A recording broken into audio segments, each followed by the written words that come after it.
دوستوں، آج آپ حضرات کے سامنے میں حضرت یحییٰ اندلسی رحمۃ اللہ علیہ، جو اپنے زمانے کے بہت بڑے محدث سے، ہزاروں شخصیتوں نے آپ سے اور آپ کے علوم سے استفادہ کیا ہے، حدیث کی تعلیم آپ سے حاصل کی، تو آپ اندلس کے رہنے والے تھے۔ آپ کی امانت داری کا، امانت کی ادائیگی کا ایک واقعہ سناتا ہوں۔ حضرت یحییٰ اندلسی رحمۃ اللہ علیہ، جیسا کہ میں نے کہا، یہ اندلس یعنی ہسپانیہ جسے ہم کہتے ہیں، وہاں کے رہنے والے تھے۔ وہ اندلس جس کا نام آتے ہی یعنی بڑا افسوس اور غم ہوتا ہے کہ جہاں مسلمانوں نے 800 سال وہاں پر حکومت کی اور علوم اور فنون کے مراکز تھے اور حدیث کا مرکز اور علم کا سمندر کہا جاتا تھا جس اندلس کو، جس نے الفارابی کو، ابن رشد کو، الحزم کو جس اندلس نے اپنی مٹی سے پیدا کیا، اور اسی طرح حافظ ابن عبد البر اور شیخ اکبر اور علامہ حمیدی جیسی شخصیتوں نے بھی اسی اندلس کی مٹی سے اپنا جنم لیا۔ بڑے بڑے اشخاص اور بڑی بڑی شخصیتیں یہاں پیدا ہوئی، اطباء، حکماء، علماء اور فضلاء، محدثین، فقہاء اور مفسرین کا گویا ایک مرکز تھا اندلس۔ تو بہرحال طارق بن زیاد، موسیٰ بن نصیر کے ہاتھوں اللہ نے اس کو پہلے شان و شوکت عطا فرمایا، جنہوں نے اس کو آزاد کیا مسیحیوں سے، اور پھر بڑی شان و شوکت کے ساتھ مسلمانوں نے 800 سال اس پر حکومت کی۔ پھر اس کے بعد اخیر میں چل کر 1469 سے اس کا زوال شروع ہوا اور پورا اندلس جو ہے سمیٹ کر ایک شہر غرناطہ میں آ گیا۔ بلکہ یعنی وہ کہیے کہ سن 1492 عیسوی کے بعد، یعنی سقوط غرناطہ کے بعد، بالکل مسلمانوں سے صفایا کر دیا گیا اس اندلس کو۔ یا تو مسلمان سقوط غرناطہ کے بعد قتل کر دیے گئے، یا پھر ان کو جہازوں میں بھیڑوں اور بکریوں کے جیسے بھر بھر کر افریقہ کے طرف ان کو روانہ کر دیا گیا، ڈھکیل دیا گیا۔ بہرحال اندلس کو مسلمانوں سے صاف کر دیا گیا، وہ علوم اور فنون کے مراکز کو بالکل نیست و نابود کر دیا گیا۔ اور یہ ایک دردناک اور المناک کہانی ہے،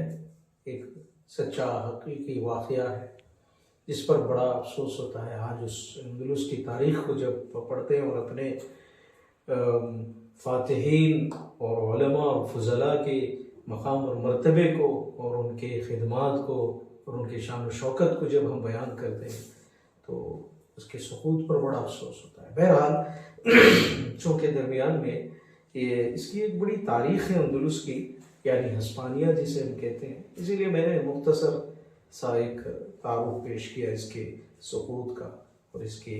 آباد کاری کا۔ کہتے ہیں یحییٰ اندلسی رحمۃ اللہ علیہ، اسی اندلس کے آپ کی پیدائش تھی، اور اللہ نے آپ کو علم حدیث میں بڑی مہارت عطا فرمائی تھی۔ ہزاروں علماء اور فضلاء کو آپ نے اپنے علوم سے فائدہ پہنچایا، آپ سے استفادہ کیا ہے انہوں نے، اور آپ کی جو کلاس لگتی تھی، ہزاروں حدیث کے طالب علم آپ کے کلاس میں، درس میں آپ کے شامل ہوتے تھے۔ تو ان کی ایک امانت داری کا واقعہ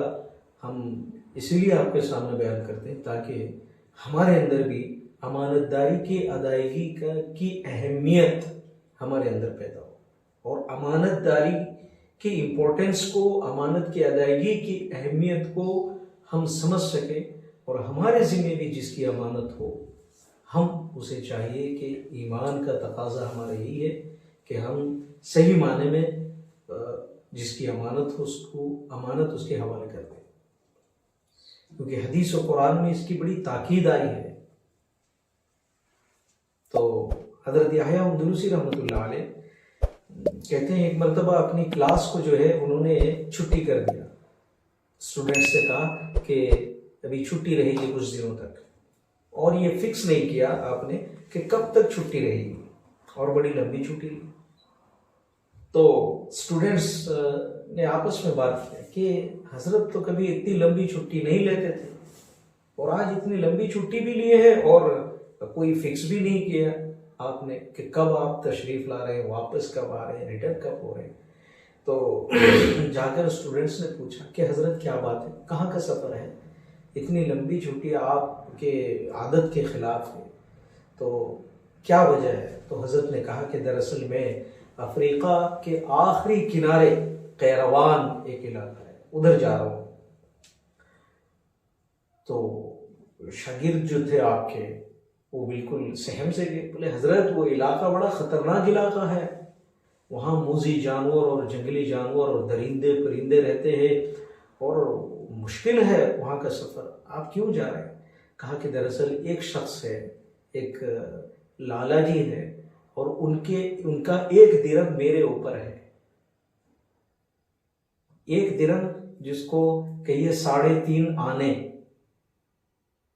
ان کو مجھے دینا ہے، یعنی وہ ایک درہم کی امانت میرے پاس ہے، اس امانت کو میں ادا کرنے کے لیے جا رہا ہوں۔ یاد رکھیے ہم یہاں پر ایک بات کہنا چاہ رہے ہیں کہ آج ہزاروں لاکھوں روپے ہو اور ہزاروں کے لاکھوں کے حقوق کسی کے ہوں، ہم اس کو ہڑپنے میں ذرا بھی دیر نہیں لگاتے، اور آج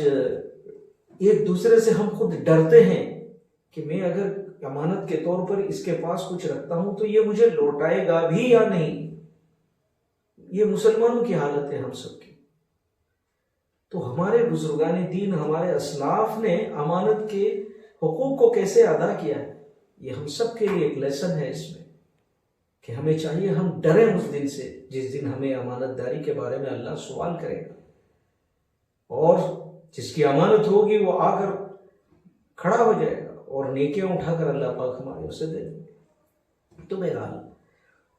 حضرت یحییٰ اندلسی رحمۃ اللہ علیہ نے کہا کہ ایک درہم ادا کرنے کے لیے میں اس کو جا رہا ہوں۔ تو دیکھیے ایک ملک کا سفر کر رہے، خطرناک علاقے کا سفر کر رہے،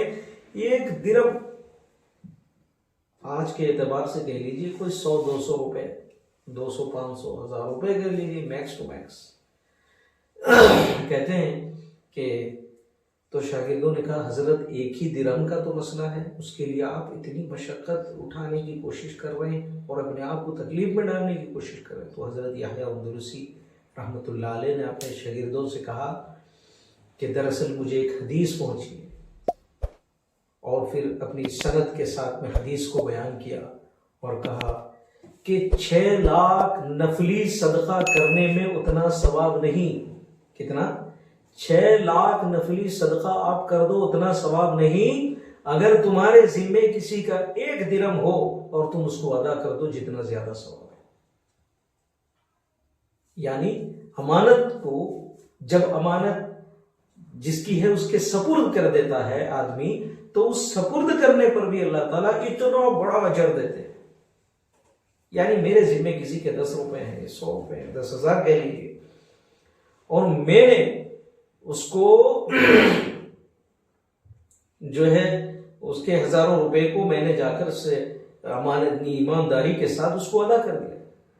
تو کہتے ہیں کہ میں اگر لاکھوں روپے بھی اگر نفلی صدقہ کروں مجھے اتنا ثواب نہیں ملے گا جتنا مجھے اس کے لوٹانے پر مجھے ثواب ملتا ہے۔ تو کتنی بڑی فضیلت کی حدیث ہے یہ، اور کتنی بڑی فضیلت کی چیز ہے، اور اس میں ہم سب کے لیے یہ سبق ہے کہ ہمارے ذمے کسی کے حقوق ہوں، کسی کی امانت داری ہو تو صحیح معنی میں ہم اس کو ادا کریں، اس مستحق تک جا کر ہم اس کی امانت کو پہنچائیں، اور جو بھی قسم کی امانت ہو ہم اس امانت کو دیانت داری کے ساتھ میں رکھیں اور پھر اس کو اس تک پہنچا دیں۔ تو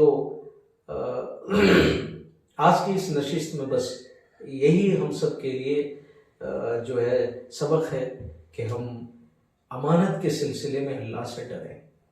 اور اس کو صحیح معنی میں ادا کریں. اللہ تعالی ہمیں ہمارے اکابرین کے نقش قدم پر اور قرآن و احادیث کے فرمودات اور ارشادات کے مطابق زندگی گزارنے کی توفیق نصیب فرمائے.